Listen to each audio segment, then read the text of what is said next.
Hi friends, welcome back to Saralitha's kitchen. ముందుగా మన channel subscribe చేయని వాళ్ళందరూ సబ్స్క్రైబ్ చేసుకోండి. చివరి వరకు చూడండి, కామెంట్ పెట్టండి, షేర్ చేయండి, లైక్ చేయండి. ఈరోజు మనము ఎంతో హెల్తీ కిడ్నీ బీన్స్ ఉంటాయి కదా, మన రాజ్మా అంటాము, వాటితో పప్పుచారు ఎలా పెట్టుకోవాలో టేస్టీగా చూసేద్దాం. ముందుగా మనము రెడ్ కిడ్నీ బీన్స్, అవి రాజ్మా ఉంటాయి కదా, అవి తీసుకుని చక్కగా వాష్ చేసుకుని ఒక 4-5 అవర్స్ నానపెట్టుకోవాలన్నమాట. ఓకే, నేను 1 కప్ తీసుకున్నాను. మనకి 1 కప్ తీసుకుంటే చాలా అవుతుంది.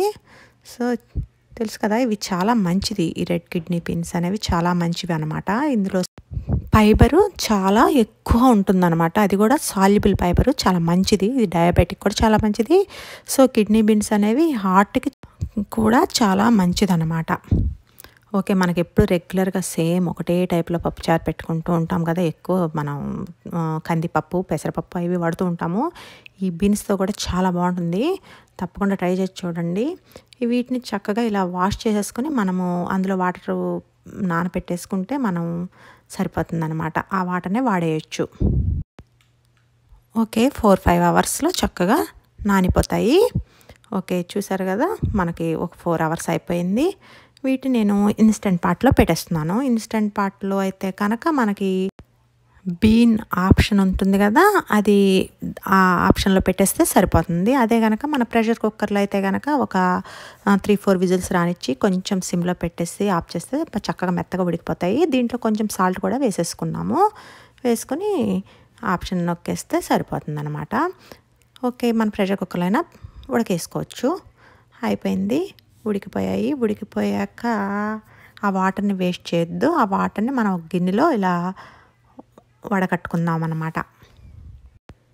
ఈ వాటర్లో మనకి చాలా న్యూట్రియంట్స్ ఉంటాయి కదా, అందుకని అవి పారిపోయకుండా మనం పప్పుచారులోకి వాడుకోవచ్చు. ఓకే, ఈ బీన్స్ చూసారు కదా, వడకట్టేసిన తర్వాత ఆ బీన్స్ని కొంచెంసేపు ఆరబెట్టుకుందాము. వాటర్నేమో మనం పప్పుచారులోకి సేవ్ చేసుకుందాం. ఓకే, ఇప్పుడు మనకి ఇందులోకి వెజిటేబుల్స్ రెడీ చేసుకుందాము. ఆనియన్స్, పచ్చిమిర్చి, గుమ్మడికాయ. నా దగ్గర గుమ్మడికాయ ఉంది, తెల్ల గుమ్మడికాయ. వాటిని కూడా కొంచెం పెద్ద పెద్ద ముక్కలు, మీ దగ్గర ఏం వెజిటేబుల్స్ ఉంటే అవన్నీ, టొమాటో ముక్కలు, క్యారెట్ ముక్కలు కొంచెం పెద్దవిగా, ముల్లంగి అదే మన రాడిష్ ముక్కలు, ఇవి నా దగ్గర ఉన్న వెజిటేబుల్స్. వీటిని అన్నిటిని చక్కగా కట్ చేసి పక్కన పెట్టుకున్నాను. మీ దగ్గర సొరకాయ, బెండకాయ ఏముంటే అవి అన్నీ కట్ చేసి చక్కగా పక్కన పెట్టుకుందాం. ఓకే, ఇప్పుడు ఈ వెజిటేబుల్స్ అన్నిటిని కూడా నేను ఇన్స్టెంట్ పాట్లో ఒక్క 1 మినిట్ పెట్టి కుక్ చేస్తున్నాను. లేకపోయినా సరే మన డైరెక్ట్గా అయినా పర్వాలేదు, డైరెక్ట్గా స్టవ్ మీద పెట్టేసుకుని కొంతసేపు ఉడికించుకుంటే సరిపోతుంది అనమాట. ఓకే, వీటిలో మన బీన్స్ నుంచి వచ్చిన వాటర్ ఉన్నాయి కదా, ఆ వాటర్ని కూడా వేసేసుకోండి. సో ఆ వాటర్ని కూడా వేసుకొని ఈ వెజిటేబుల్స్ని ఇప్పుడు మనం పక్కన పెట్టి నెక్స్ట్ బీన్స్ దగ్గరికి వద్దాము. బీన్స్ ఆల్రెడీ ఆరిపోయాయి కదా, బీన్స్ని మనము మిక్సీ జార్ తీసుకొని చక్కగా గ్రైండ్ చేసేసుకుందాం. మెత్తగా గ్రైండ్ చేసేసుకోండి. పేస్ట్ అయిపోతుంది కదా, ఇది ఊరికే పేస్ట్ అయిపోతుంది. ఓకే, చూసారు కదా, కొంచెం వాటర్ వేసేసి చక్కగా మెత్తగా పేస్ట్ చేసేద్దాం. చూసారా, చక్కగా కలర్ఫుల్ పేస్ట్ తయారైపోయింది. బాగుంది కదా కలరు, చాలా బాగుంటుంది టేస్ట్ కూడా. ఓకే, ఇప్పుడు మనం ఈ వెజిటేబుల్స్లో ఆ పప్పు కూడా వేసేసి ఇవన్నీ కలిపి మనము ఒక ఇన్స్టెంట్ పాట్లో 1 మినిట్ పెడతామని చెప్పాను కదా, ఇవన్నీ చక్కగా కలిపేసి దాంట్లో మీరు కొంచెం వాటర్ కన్సిస్టెన్సీ చూసుకొని, మీకు కొంచెం వాటరీగా కావాలా చిక్కగా కావాలా చూసుకొని దాన్ని బట్టి మనం వాటర్ మిక్స్ చేసుకోవాలి ఇందులో.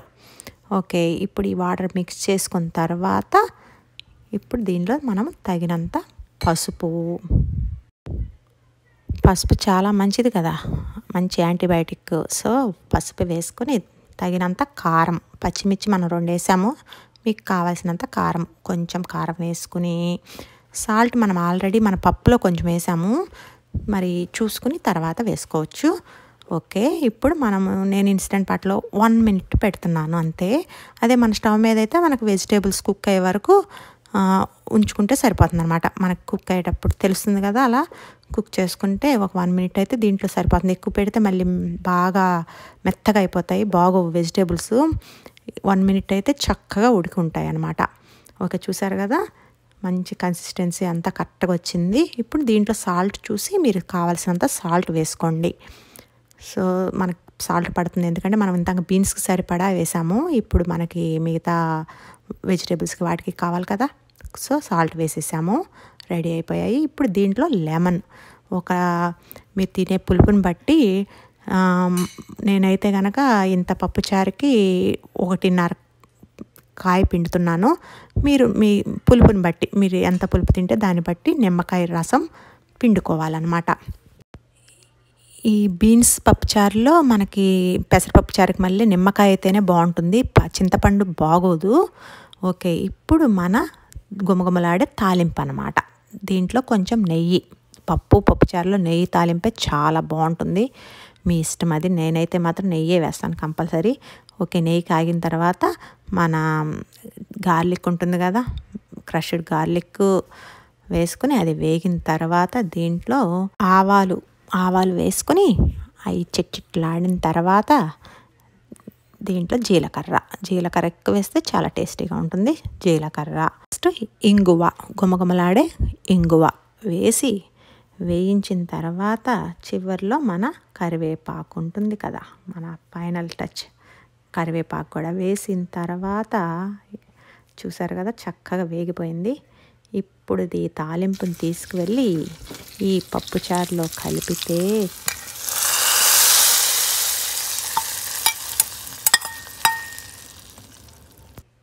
ఆ సౌండ్ వచ్చిందంటే చాలు, మన పప్పుచారు గుమ్మగుమ్మలాడినట్టేనన్నమాట. బాగా పట్టేస్తుంది అప్పుడు మన పప్పుచారుకి తాలింపు టేస్ట్. ఓకే, ఇప్పుడు ఈ పప్పుచారుని వేడి అన్నంలోనే అక్కర్లేదు, చల్లారిన అన్నంలో వేసుకున్న వేడి పప్పుచారు వేసుకు తింటే మాత్రం సూపర్గా ఉంటుంది. కలర్ చూసారు కదా, మన ఉలవచారు కలర్లో ఉంటుంది, టేస్ట్ మాత్రం అదిరిపోతుంది. మనకు చిన్న పిల్లల దగ్గర నుంచి కూడా ఈ పప్పుచారులు రసాలు ఇష్టం లేని పిల్లలు ఉంటారు కదా, ఎప్పుడు ఒకటే రకం కాకుండా ఇది కూడా ట్రై చేసి చూడండి, చాలా టేస్టీగా ఉంటుంది. మళ్ళీ అడుగుతారు మీ పిల్లలు.